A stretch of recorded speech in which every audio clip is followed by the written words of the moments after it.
I have already had 2 orders that involve me walking. Got a little bit of workout. My Fitbit keeping track, yes. And this is the first order in a while where I get to use the interstate. It's only for one exit, but still, kind of cool. Like, oh, hey, look, my car goes about 45 miles an hour. Great.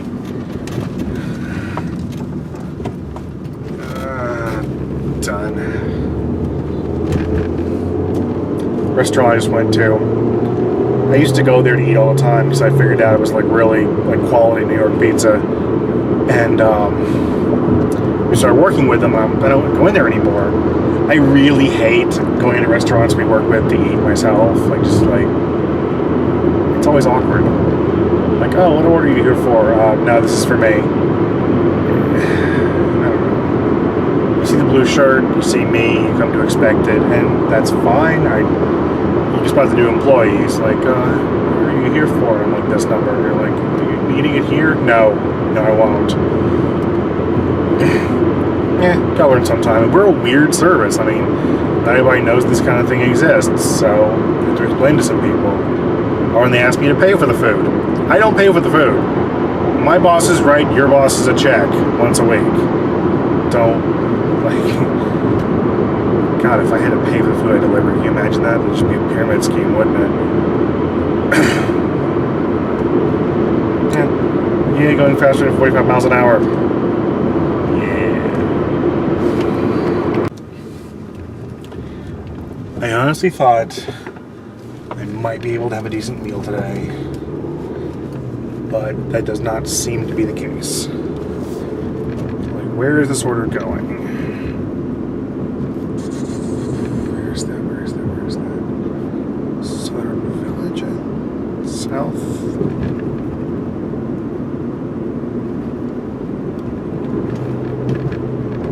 I can make this work.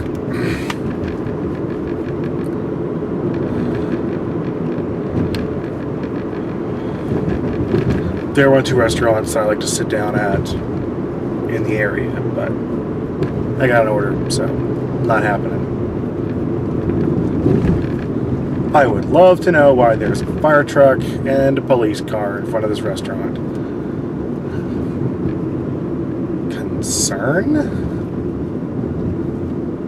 I'm just gonna roll by here. Wave hi, don't look twice. Huh. Weird.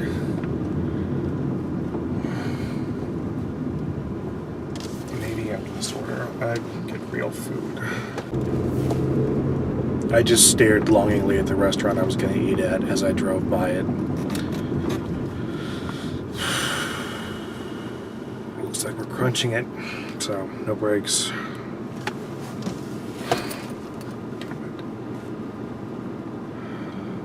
There's a decent place. I don't think it qualifies as me hating myself, just not liking myself very much. Oh well. I know what I said, but as fast food burgers go, this is probably the best one I've had in a long time.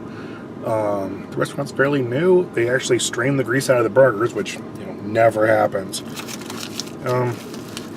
Customer service is a little difficult sometimes. They have a hard time hearing me on the intercom, or you go in there in person, it's not as great. But damn fine drive-through.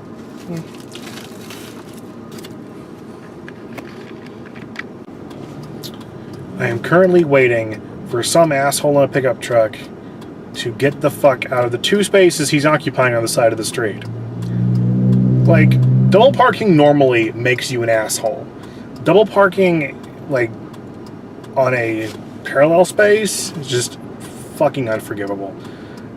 And because the restaurant has 2 food trucks and they're very childish about the 2 loading zone spaces in front of their restaurants, when they don't get both of them, they park in the street, making it a 1-lane road. I would show you, but it has logos on them and I have rules. Okay, made it into the space. Time to get this order done. Listen, I carry this around for late night orders.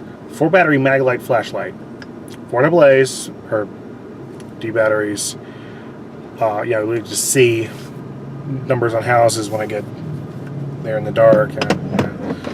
Confusion. But sometimes, when you just want to break one window as a warning, self-restraint's important. I'm going to chit-chat for a second. So the book I'm reading currently, it's 3 long tracks, unfortunately, so once it starts I have to keep it going until I finish a track at least. It's interesting. So I love cyberpunk as a genre, especially the human augmentation aspect. Like, the definition of cyberpunk is that corporations have become the government. For reference sake, I recommend Snow Crash. The main character is almost impossible to relate to. His name is Hero Protagonist. He's like good at everything he tries to do, has a ton of money stashed somewhere, and lives his life on the internet. Because that happens in real life. But they explain, like, there's no more police, there's just private security firms. There's no more, like, chain food restaurants are the equivalent of the mafia because they have so much influence. And that's really interesting to me. Steampunk, of course, is different because it's a world where, like, people have come to express interest in, like, wind-up clockwork and steam propulsion instead of, like, say, diesel engines. And, electricity comes and goes. But that's also a very interesting genre. What I'm listening to right now is more, I guess the word would be biopunk. The apocalypse, it's a dystopian future, yes. Famine was the big causal factor. New diseases, eating livestock, to where a company that grows algae is considered revolutionary because, small pieces first. But they're trying to regrow an ecosystem, and the only energy they seem to have is wind-up techs, like potential stored energy and cranking something. It's curious enough, it's just there are other plot lines going on that I'm just not super interested in. And I'm looking forward to seeing how this goes, but I honestly don't like stopping an audiobook in the middle, no matter how bad it is or how much I don't care about it. I will always care what happened at the end. It may not be tomorrow, it may be years from now. What do you want? Oh boy. It may be tomorrow, maybe years from now. I'm going to wonder how that thing ended, and I'm going to want to look it up. But if I do, I'm going to have to start over from the beginning again. So all I'm really doing is wasting time if I stop it halfway. So I'm going to keep going. Just take a break, listen to the radio every now and then. As long as I don't pull the flash drive, you'll save the place. But, interesting genre. I'm curious about mage punk, like a future, what was that? Shadowrun, that's it, the tabletop game, Shadowrun. Where it's the future, but magic is a thing, the two somehow work together. Yeah, curious. Don't have any really good sources. But this book isn't bad. It's going well. I do care about the characters a fair bit. It's just I've had more fun reading other stuff. Anyway, back to work.